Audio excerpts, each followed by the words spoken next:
сендердің әрқайсыларына сұрамай, әр топқа үй тапсырмасына тапсырма берейін.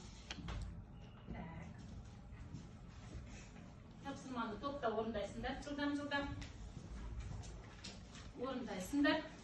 Қараймыз. Және мынау сендерге. Мансұр, Жан, қараймыз. Тұрып, орындарынан тұрып, орындауларына болады. Алып алмаймыз, ортаға құлай тұрып, орындарынан. Неме қажет, не істеу керек, орындарынан тұрып, жасауға болады. Иә, өңеш алып, дұрыс айтасыңдар, жұтқыншақ арқылы өңешке барады. Өңешке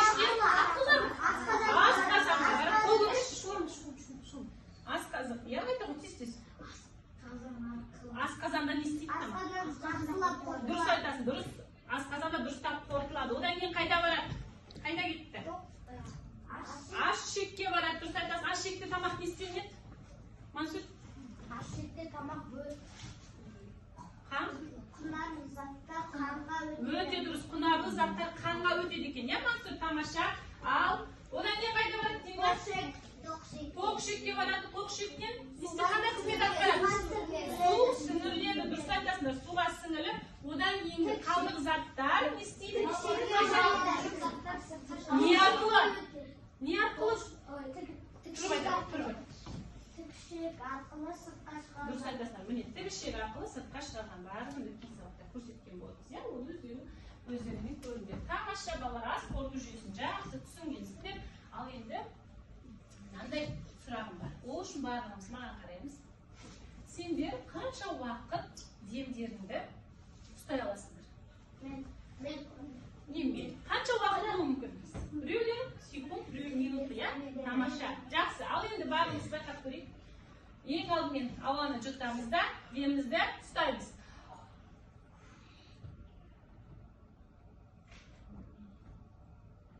Мен сағатта қараймын.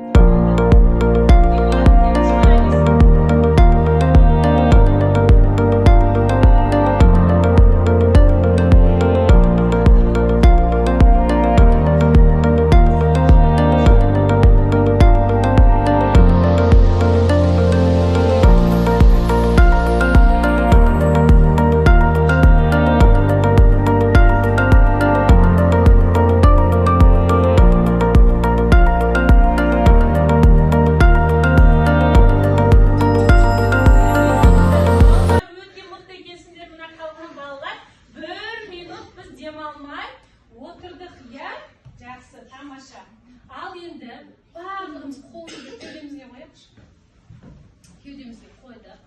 Терең демалайықшы. Терең демалғанда не істейді кеудем? Дұрыс айтасыңдар, кеудеміз көтеріледі. Ал енді демімізді шығарайық. Не істейді? Иә, кеудеміз кішірейеді екен. Қайтадан көтеріледі. Біз не істеп тұрмыз? Демалып тұрмыз. Тамаша. Ендеше тыныс алып тұрмыз. Дұрыс айтасыңдар алы. Ендеше бүгінгі барлығымыз маған қараймыз. Бүгінгі жаңа тақырыбымыз балалар. Осы демалу, тыныс алу мүшелері болмақ. Ол да өте қызықты тақырып балалар. Түсінікті ме? Ол үшін бүгінгі алдымен мақсатымыз. Олар ылғалдандырып, өңеш, жұтқыншақ, көмбей арқылы кеңірдекке түсірілген жұтқан ауамызды. Балалар, мұқтай тыңдап отырамыз.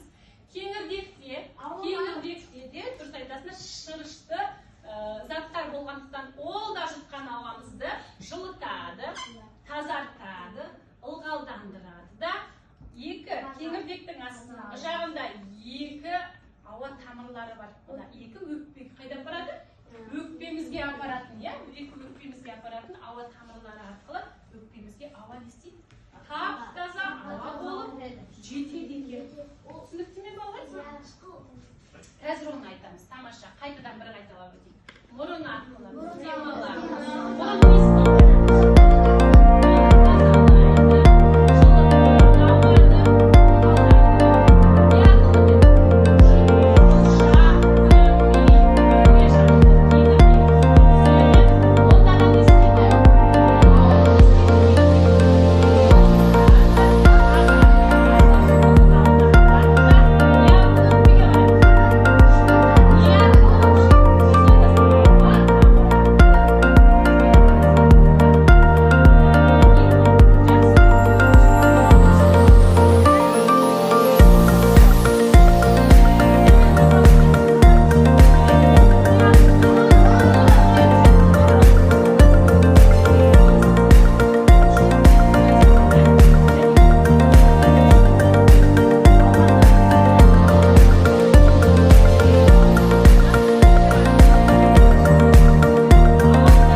істейді екен? Осындай қызметті атқарады екен. Дұрыс. Жақсы. Және жаңа ғана айттық, мұрын иіс сезу мүшесі екен. Ал көмей дейді. Жаңа айттық, көмей. Тыңдамаңызшы балалар. Көмей, жұтқыншақ және өңеш бұл тыныс алу мүшелеріне жатпайды, бірақ ауаның өтетін жолы екен. Есімізге сақтайды. Ауа нелер арқылы өтеді екен? Көмей, жұтқыншақ және өңеш арқылы қайда өтеді екен? Кеңірдекке өтеді екен. Ол тыныс алу мүшесіне емес, бірақ тыныс алуға қатысатын ішкі мүшелер, ағзалар. Түсінікті ме балалар? Ал көмейдің атқаратын қызметі өлеңді дауыстырады. Өлең айтқанда қатысты. Одан кейін ең басты атқаратын қызметі көмейдің. Балалар, біз тамақ ішеміз ғой. Тамақ ішкен кезде мына тамақ өкпеге бірден кетіп қалмайды. Тамақ өкпеге кетіп қалмас үшін, сұйықтық суымыз өкпеге кетіп қалмас үшін, оны өңеш арқылы асқазанға жіберіп отыратын несі бар екен? Қызметі бар екен. Түсінікті ме? Жақсы.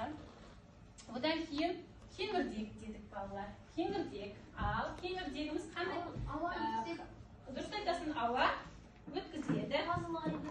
Ол да дұрыс, ауаны жылытады, ылғалдандырады. Сөйтіп бар, ол екі ауа тамырлары арқылы өкпеге ауаны жібереді. Кеңірдек өте жұмсақ, өте иілгіш, жіңішке мүше екен балалар, мүше. Кеңірдектің ұзындығы 13-12 сантиметр болады кейбір адамдарды, оның диаметрі 5 сантиметрге дейін келеді екен. Ал кеңірдек мына біздің өкпемізді қорғап тұрады. Өйткені ол шеміршек. Шеміршекке қатты зат емес, шеміршек. Тамаша. Ал енді өкпе. Балалар, мұқият болыңдар. Өкпе бұл адамның тыныс алу мүшесінің басты органы екен. Басты орган. Сондықтан да өкпені не істеуіміз керек? Қорғауымыз керек, балалар. Өте қатты қорғауымыз керек. Бұл өкпеде газ алмасу процесі жүреді. Яғни, жаңа айттық, ауамыз кеңірдек арқылы, ауа тамыры арқылы өкпеге түскен кезде, мына өкпенің ар жағында қабырға бармыз ғой, ұстайықшы қабырғамызды. Қабырға. Осы қабырғаның астында балалар көгет болады екен. Көк ет, ол диафрагма деп атады. Қазір оны айтамын. Осы көгет тыныс алған кезде міне, тыныс алғанда өкпе көтеріледі, сол көгетіміз сол жерге түседі, астыға төмен түседі де,